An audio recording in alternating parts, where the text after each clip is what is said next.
I have prepared something that is a continuation of a lecture here at SASFE last summer, and so I feel like I need to, in some ways, to set the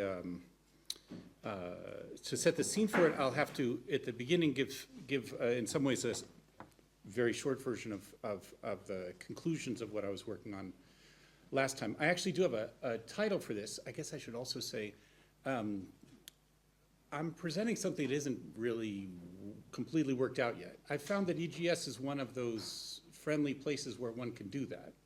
And it even feels like part of the spirit of the place to present thought that's still open. I do have a title. I'm that far along. The title is either The Leadership Problem or Where Have All the Leaders Gone? And it's partly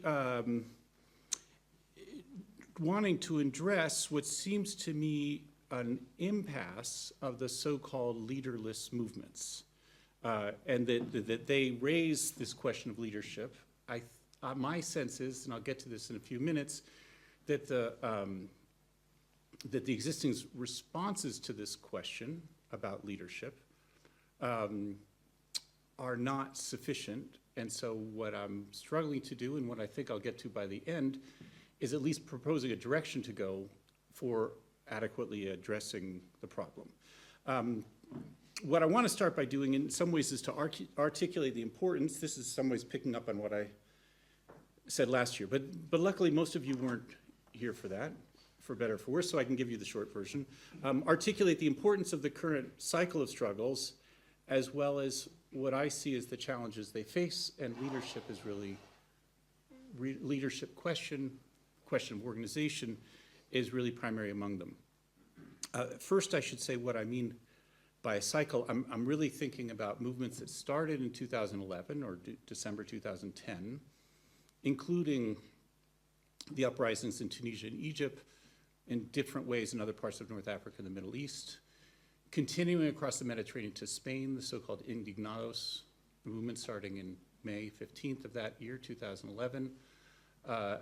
Athens, Syntagma Square, in some ways even the tents in Tel Aviv that summer. Then by the time Occupy starts in the US in September of 2011, there's in a way also already this, an entire year at its backs. I see the social movements in Turkey and Brazil last summer, Turkey often taking the name of Gezi Park, the Brazil struggles, especially in the major cities about transport. I see them as continuations of this cycle. So what I mean by a cycle, because you might sound strange to you to put all these things together. Very different political situations, very different local issues each of them are facing. What I mean by a cycle is that they share a set of practices and aspirations on one hand. So practices like the practice of encampment. Aspirations, I'll just mention in a minute, the aspiration of democracy, a real democracy. And that also, so in addition to the shared practices and aspirations, there's also a kind of chain of inspiration from one to the other. Let's say a subjective component. For instance, some of the artists in New York at an art space called 16 Beaver Street had been, the summer of 2011, had gone, just organized a trip to Tunisia to talk to people about the uprising in Tunisia and the beginning of the Arab Spring, and they came back to New York at the end of the summer of 2011 with that as an inspiration. Also in Occupy in New York, at the beginning were many of the people who had been in Spain, Spaniards living in New York, a lot of them graduate students, you know the type, who had participated in the May 15th encampments in Spain, had come back to New York, and they were part of the original founding of the Occupy at Zuccotti Park. So this kind of inspiration one from the other, like that Egypt, clearly took inspiration from Tunisia. Spain, the Indignados in Spain said, we are repeating Tahrir. Zuccotti repeats that. etc. This kind of chain of inspiration. That's what I mean by a cycle. So I don't mean at all that there was a uniformity or repetition, but rather a kind of chain moving from one to the other, sharing certain practices and aspirations, and also, like I say, a kind of subjective building. Yeah, for instance, in Brazil, Brazil started about 2 weeks after the Turkey Gezi Park protests. But at the first protests in Brazil, they carried Turkish flags, so like as a kind of resonance one with the other. Okay, that might be obvious. But here's four characteristics, just so you see the kind of thing I'm looking at as a shared repertoire. Yeah, put it that way. And then it also points then to my problem about the leadership thing. So I'm thinking of 4 characteristics of this cycle of struggles. And partly I'm thinking about it as what distinguishes it from or the previous cycle of struggles. What I'm thinking of as the anti or alter globalization movements that were most famously thought of in Seattle and Genoa in 1999, 2001, but had a whole series of summit stops before that. So in contrast to that, this current cycle of struggles from 2011 to the present are rooted in the territory, I would say. They're in contrast to the nomadic nature of that anti-globalization movement. It was nomadic in the sense that it moved from one summit meeting to the next. These struggles, it seems to me, are characterized by their rootedness in local, often metropolitan issues. I mean, the encampment itself is a kind of rooting in the local territory, but even more so, the so-called working groups, or comisiones in Spanish, neighborhood forums in Istanbul are ways of working very local questions. So that's one characteristic I think that they share, this rootedness in the territory. A second is the proposition of democracy seems to characterize this movement, which I would say was throughout the different instances that I'd mentioned as part of this struggle. In some ways, I think it's thanks to the inspiration from the North African struggles that Europeans and North Americans were able to pronounce democracy as a goal. Like in my experience, with European and U.S. or North American lefts, it's very difficult to pronounce the word democracy. Like, democracy has become so corrupted that we should know better. Like, to be a good leftist, which usually means to be cynical, you should know better than to be so naive as to talk about democracy, or democracy has already been corrupted by its cooptation in the electoral system, the money system, etc. So when the Spaniards in Puerta del Sol in Madrid launched as the slogan in May 15th, Democracia Real Ya, like real democracy now, in some ways it's the inspiration of North Africa that opened up the term democracy, that they could say something like, well, we want a real democracy, not that fake democracy that you've been selling us, something like that. And I think that's common in different ways, but pretty similarly to the different ones. So that's the second one. First one was rooted in the territory. The second one is all these instances in the chain. Post-democracy is common as a central aspiration. The third, which might take more explanation, but fits in with the seminar, at least those of us there sharing this, is which all of them proposing a right to the common as an aspiration. This might be most clear for me in Gezi Park. So the Gezi Park protest in Istanbul starts when of a protest against the bulldozers, which were going to start building a shopping mall in a central public park. And so it was a refusal of a kind of anti-neoliberal struggle, a refusal of the privatization of the park. But they not only wanted to, in fact, they couldn't insist against the private in the name of the public. The public and the private were kind of indistinguishable here. It's a state that was authoring this private construction. I mean, also in the thing itself. So what were they constructing there? They were constructing a shopping mall in the shape of an Ottoman barracks. Who dreams up that kind of shit? So, like, it's the intersection between, shopping mall, a private thing, and an imperial souvenir, something like that. So, but instead they insisted that the space be common. And they experimented, I would say in all these encampments they did, but in Gezi was very interesting, experimented with what it meant to make public space, to make common space, to make the city common, neither private space nor public space, but to make it common. So for instance, one of the things they did in Gezi during the occupation was say that there will be no money. All food will be free, all housing will be free, we'll have free libraries. There was an attempt of what it meant. But really, I'd say what is most common, what makes urban space most common in these is the kind of political discourse and the attempts at each of these general assemblies and other things to make political speech or political participation common, to allow for a free and open access to the political process. That's an aspiration, part of it, linking them. The fourth thing that I think they all share, and this will lead to my real topic, is what Tony Negri and I call the multitude form. You could call it something else, but essentially they're, at least from the outside, they're leaderlessness.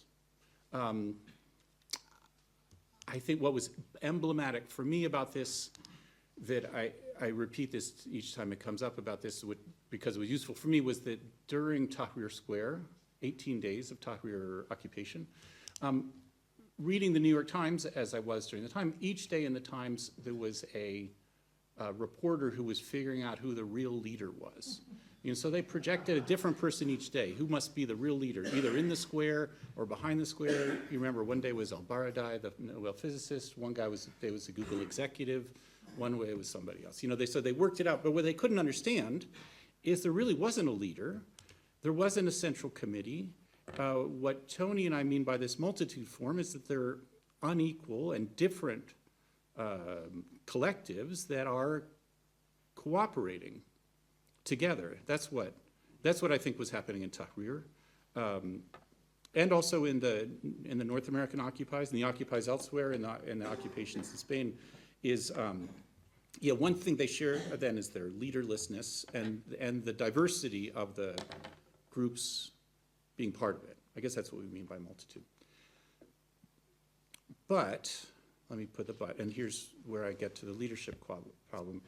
It seems to me that not just in the last 3 years, but in this last decades, powerful horizontal movements continually erupt, and sometimes they're able to pose ideals of justice or democracy, rights to the common, for instance. Sometimes they even force reforms or pressure or even overthrow regimes, but they have not, so far at least, created a lasting social alternative, a lasting social transformation. And that's what it seems to me that one needs to face, and that I'm trying to address here. Many assume that if only the movements could find new leaders, they would return to the glory of earlier social movements of the left and be able to sustain and achieve projects of social transformation and liberation. And so they are the ones who are asking, where are the new Martin Luther Kings, the Rudy Duchkas, the Patrice Lumumbas, the Stephen Bikos? They're asking, where have all the leaders gone? I'm sure you've all heard, or I've heard this from numerous friends, like friends who would say in the US, Occupy would only become something when they find their new Martin Luther King. Like that only if the discovery of a leader, and often with the imagination of the left of the past, would we gain, what would we gain? We would gain effectiveness as a counterpower, and we would gain sustainability. So on the one hand, I would say, and this is what I'll go on to work out in the next 15 minutes or so. On the one hand, I think we need to recognize that the lack of leaders in the movements today is not accidental or an isolated phenomenon. It's a symptom of an historical transformation of the movements and of society as a whole. I think society as a whole. I trip over that part. Leaders and leadership structures of revolutionary and liberation movements have not only been repressed by ruling regimes, but have also been rejected within the movements themselves in line with a deep aspiration to democracy. To understand the leadership problem, I would say we need to situate it in the process whereby the centralized structures of modern movements have been overturned and dismantled. On the other hand, and this is perhaps the more important one, focusing on leadership itself risks missing the larger questions at stake in the social and political transformation.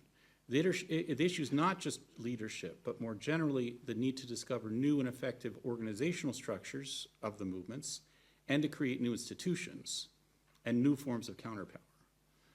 Seems to me that today this process is in midstream, that the modern organizational forms have been destroyed and adequate new ones have not yet been their place, and that what we need to do is carry this process through to its completion.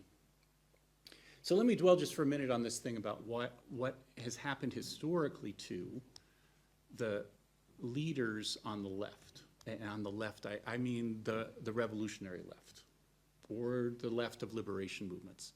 I don't mean those parties that call themselves the left. That's not what I mean. I mean, they've got a different leadership problem, but we could talk about that later. But that's, so I guess one simple, and I want to deal with these two in turn. I hope this part isn't too obvious to you. So on the one hand, there has been a systematic repression of leaders, and in fact, the 1970s are full of this story. So when you ask, where have all the leaders gone, at least one answer is that they're all behind bars or buried underground. And this stretched back much further. Throughout the 19th and 20th centuries, the ruling powers and the forces of reaction, often in collaboration with the institutional parties of the left, systematically imprisoned and assassinated revolutionary leaders, and each country has its own pantheon of fallen heroes. Think of Rosa Luxemburg, Che Guevara, Antonio Gramsci, Nelson Mandela, Nat Turner. Any country you want, you can get plenty of them. More or less up to the 1970s, I would say. So the most visible means of repression are the weapons of counterinsurgency, which often seek to identify the leaders and eliminate them through targeted assassination or the like. The assumption behind this counterinsurgency strategy is that liberation movements are dependent on leaders and cannot survive without them, a logic something like cut off the head and the body will die. Yeah, like I said, some of you are more familiar with the US, and in some ways I am too.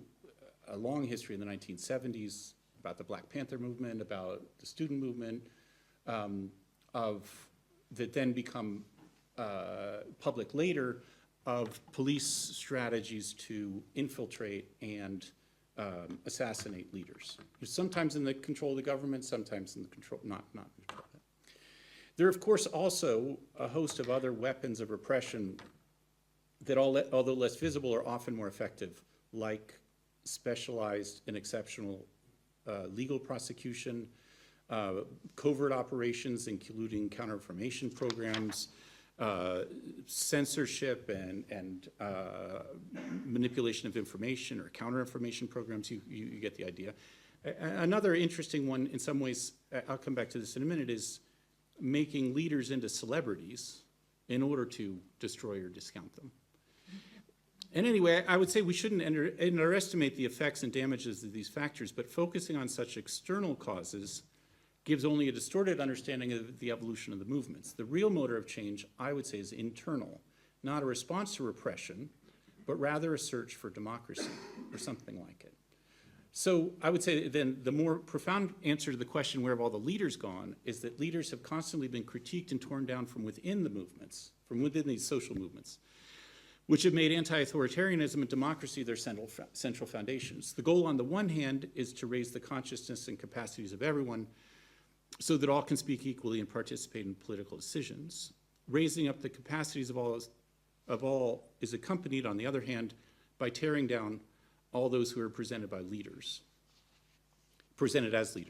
And so there's a relatively long history that I just mentioned, really, about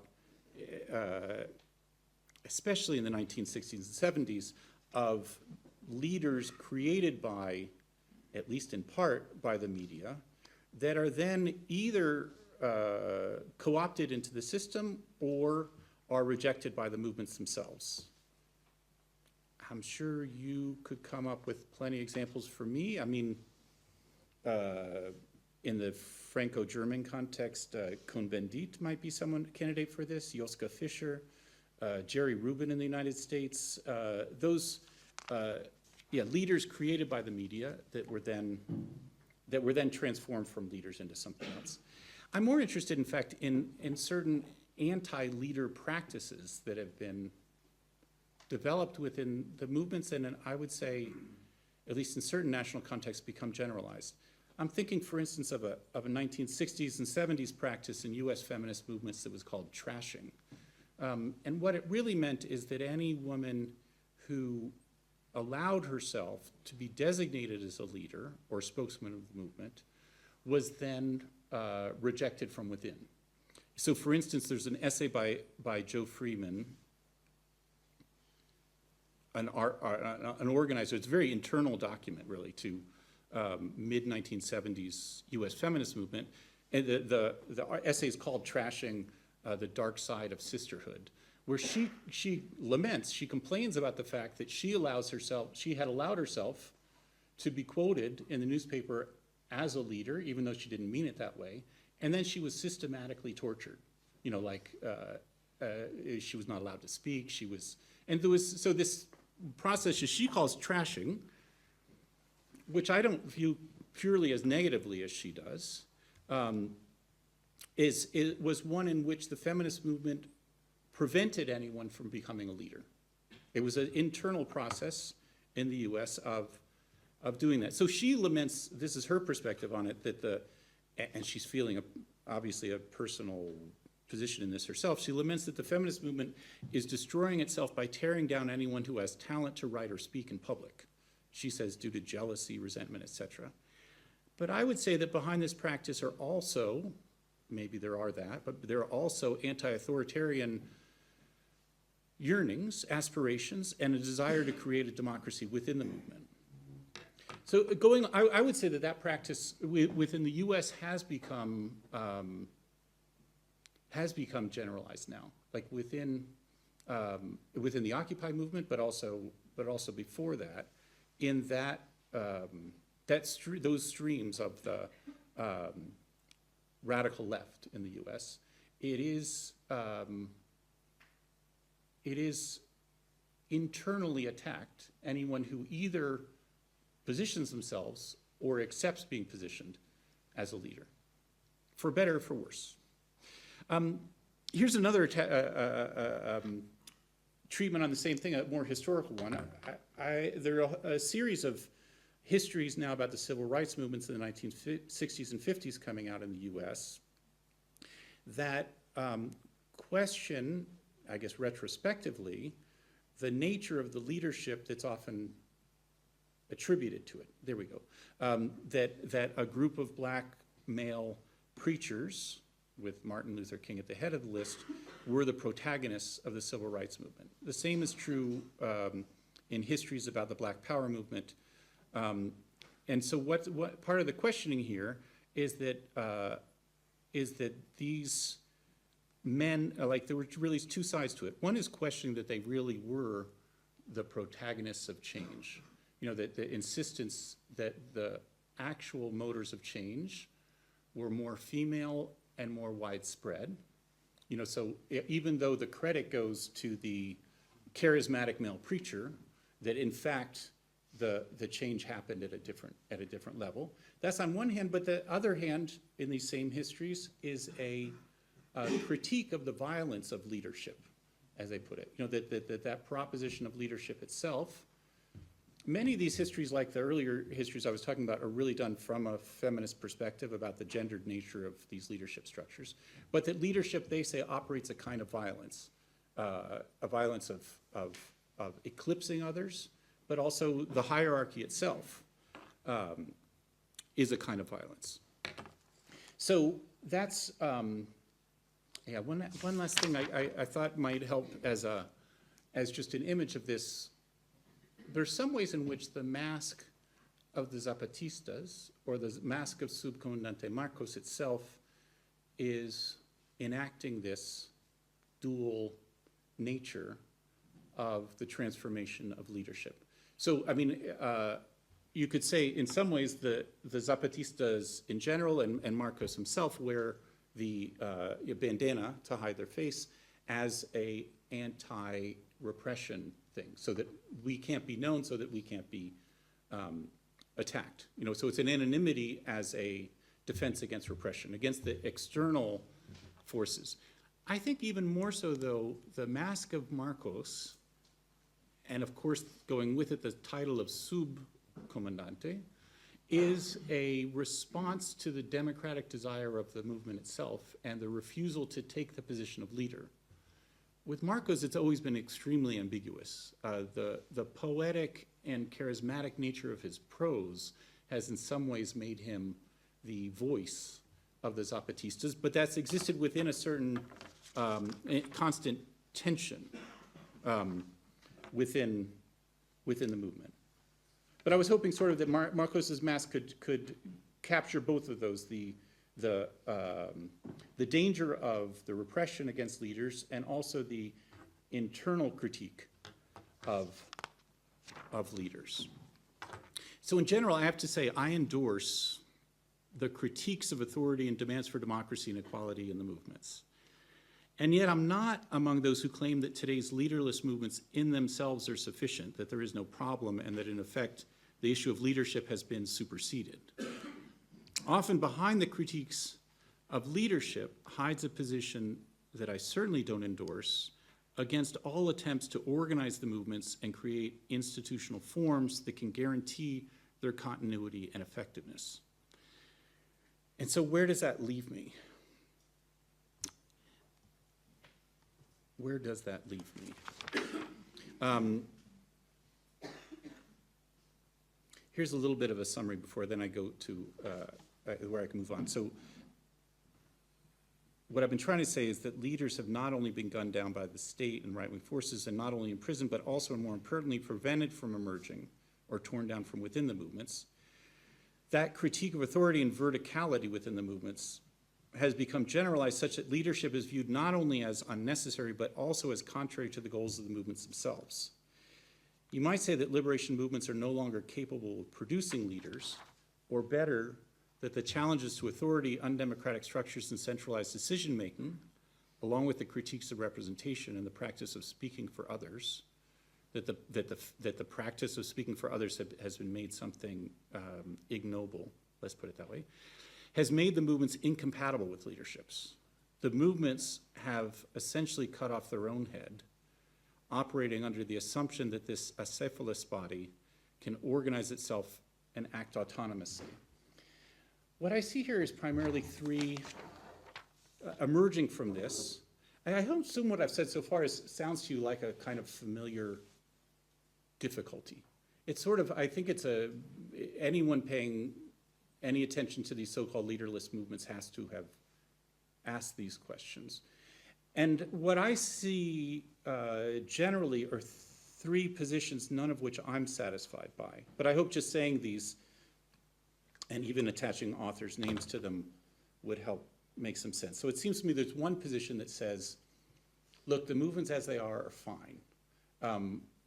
They're going to come and go, but really they're prefiguring a democracy to come, and that the horizontality of the movements is itself an advance or something like that. I mean, so this is sort of the problem. One is saying, look, there is no leadership problem.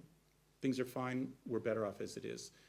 I attach to that, I think rightly, David Graeber and John Holloway as instances. I don't know if you don't have to. The authors don't that matter that much. The other position, maybe at the diametrical opposite, saying that we need that all is not fine, that we need new leaders, and we probably need a party too. I would put in this group Slavoj Žižek. I was thinking of this article in the New Statesman a few years ago called "We Need a Margaret Thatcher of the Left," and or various Slavoj's arguments about Lenin have this similar sort of structure.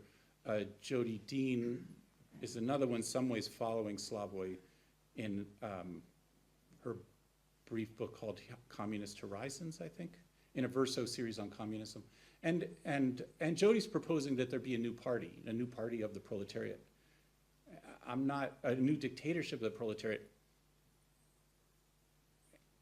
I flow in those communist circles, and I don't know what that means. But anyway, that's another instance of what I would say is, so there's one poll that says horizontality is fine, don't worry about it, we're winning. So that's the other thing that point says, which is that whenever I say, look, we've got a problem here, they say, no, we're winning.